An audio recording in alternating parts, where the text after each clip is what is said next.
Hey, it's Nikas. And I am an alcoholic.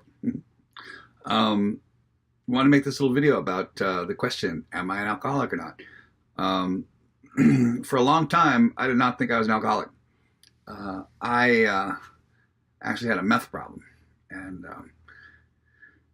And so the idea of, I didn't really have a drinking problem. I mean, if I didn't have meth when I lived in Hawaii, maybe I drank like I did meth, like a lot. But so truth told, I could use alcohol alcoholically, but really, it turns out that I was doing meth alcoholically, and so it wasn't until I walked into a meeting at a Salvation Army, and it was taught by this guy. It wasn't on the AA schedule because it was kind of like an underground meeting, um, and he did like a whiteboard presentation. And because Salvation Army in San Francisco, every week there's 15 new guys. Every week 15 guys leave. It's a huge turnover facility, and so where he would start this 1 hour meeting every week is just simply going through on a big whiteboard the disease of alcoholism. And I really appreciated that he did this because he started just by saying, like, okay, so alcohol isn't a drinky problem. I mean, it can be, but it's not limited to that. He says, really, what alcoholism is, as defined by the big book Alcoholics Anonymous, is it's a condition of mind and body.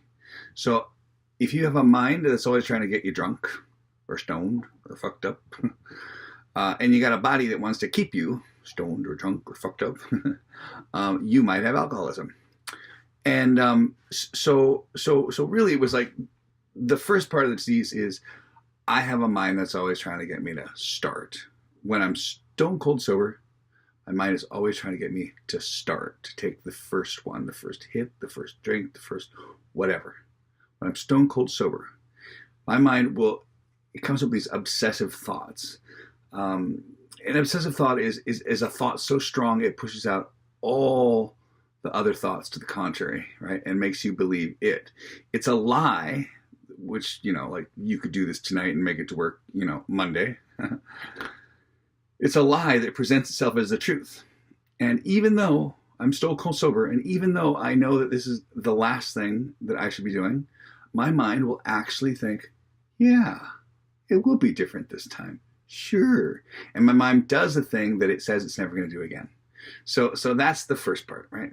The second part is then I have this body that has an allergy. And so the allergy could be to any substance that's your substance du jour. Mine was meth. And what would happen is once I got loaded, I had no interest in stopping. None. I had no interest in moderating. I had no interest in the whole thing coming to a conclusion. I just wanted to keep going, get higher, stay high. And so really, first part's stone cold sober, mind's always trying to get me loaded. Second part, once I get loaded, I got a body that wants to keep me loaded, right? So I can't see it coming. I can't stop it once it starts. Can't see it coming, can't stop it once it starts. And what happens is, this cycle goes on and on and on until something bad happens. Like I lose a job, I crash a car, I run out of money, you name it, lose a boyfriend, you name it. Something bad happens, and then I get sober. And then what happens is, fast forward 4 weeks, 5 weeks, 6 weeks, and if you're an alcoholic, if drinking is your thing, sometimes you get a little thirsty. If smoking speed is your thing, you want. If it's tear, you want.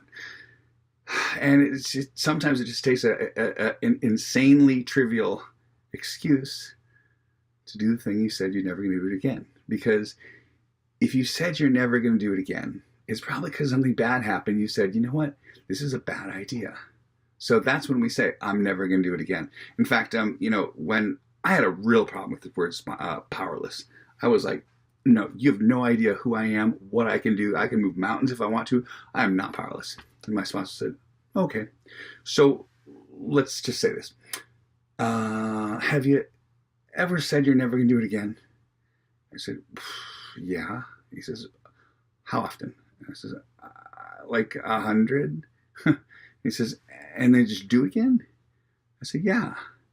He goes, like how many times? I said, like countless. And he's like, okay. So kind of sounds to me that if you say I'm never going to do it again, did you mean it? Like, yeah, I meant it. Okay, so if you said you're never going to do it again, and you meant it, but then you did it again,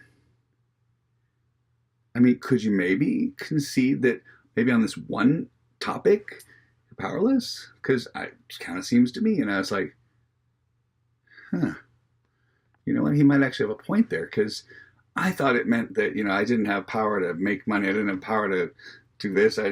All these other things.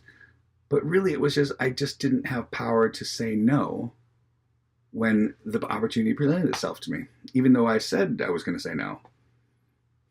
So, circle of powerlessness, right? I'm at the center of that. It's just me right in the middle. But, first part is, I got a mind that's always trying to get me messed up. Second part is I got a body that wants to keep me messed up once I get messed up. And then that just keeps happening until something bad happens. And I say, I'll never do it again. My sponsor at the bottom of this is doing a whiteboard presentation. At the bottom, he says, we go to India. INDIA. I'll never do it again. Right? We all go to India. We take a trip to India. And then fast forward, we get back from India, and guess what? We get loaded again.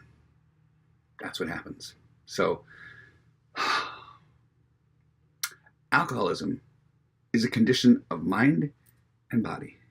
Seemingly hopeless. Seemingly just means appears true to you. Appears true to me. Because as this happened over and over and over, I had all this self-confidence about many other things, but this one thing just really kept robbing me. And you know what? It really did seem like a seemingly hopeless state of mind and body. So yeah. All right. So alcoholism is a condition of mind and body. Insert drug here, right? So if it's heroin, if it's coke, if it's speed, if it's drinking, if it's pills, you name it. Your mind is always trying to get you to do one, and then once you start, your body's like, oh, no, we're not going to stop. This is good. We like this. So if that's happening to you, you might be alcoholic. It wasn't until he explained this in such a way that I realized, holy shit, that's happening to me. That's what that diagram right there, that's me. So then I was like, well, what do you got? Because that's my problem. What do you got? And he goes, you're probably not going to like the solution. I'm like, well, lay it on me. Yeah, the solution is God. And I was like, oh. But let me tell you, I ended up going for that solution because going on the way that I was going, it didn't look good. And when I really realized that this guy knew what the hell he was talking about, I was actually willing to do whatever he said. And if that meant that it was get a relationship with God, okay, because you know what you're doing here. And I don't. I mean, I thought I did, but it turned out all my best intentions got me loaded. So, and this guy who had 16 years and who was just a garbage pail dumpster drug addict, if he could get sober, something's working for him. So I decided to do what it was that he suggested. In the first 60 pages of the book, it says, when we do in the reading at the meetings, our experiences before and after the chapter the agnostic. I have it backwards.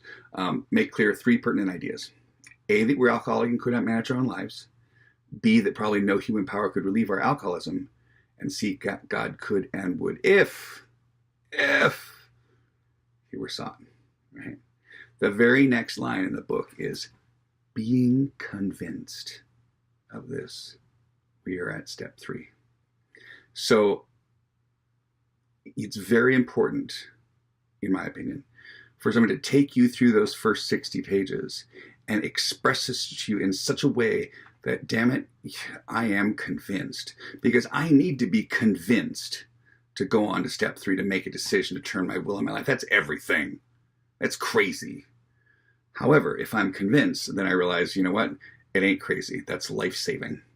That's life-saving medicine right there. And I become willing. I become real willing because I am convinced. So, I don't know. Are you an alcoholic?